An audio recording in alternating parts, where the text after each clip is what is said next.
Пензионерите се во фокусот уште на првата владина седница, со воведување на линеарно покачување на пензиите. По најавениот ребаланс на буџетот, највозрастните може да очекуваат зголемување веќе во септември за 2500 денари и уште толку во март идната година. Па така, тие што земале 15.000 денари пензија, со првичното зголемување ќе добиваат месечно по 17.500 денари, а 6 месеци подоцна ќе имаат примање од 20.000 денари. Граѓаните во исчекување велат, ова ќе влијае на зголемување на животниот стандард. Што би е линеарно, ние сме задоволни за тоа. Пошто големи разлики се, има луѓе со големи пензии. Сите би требало да очекуваат подобро.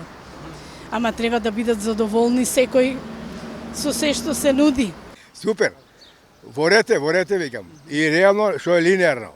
Тоа е работа. Она што ќе зборуваат ќе биде добро да се оствари. Секогаш у почетокот, знаете како, меѓутоа крајот го краси делото, така ли е? Супер. Очекувате ли тоа да го зголеми стандардот за пензионерите? Очекувам сигурно. Друго е 500 денари, друго е 2000. Познавачите се задоволни што конечно се реализира долго најавуваната реформа со која ќе им се помогне на групата граѓани кои се наоѓаат во крајно незавидна економска положба.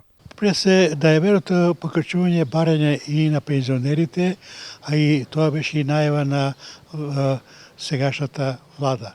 Со тоа многу ќе се добие, бидејќи досега се доделува пензиите нелинеарно, туку процентуално, со што многу пензионери со ниски пензии нема никакви примања. Да кажем, има по 600-700 денари, што оваква скапотија не е доволно.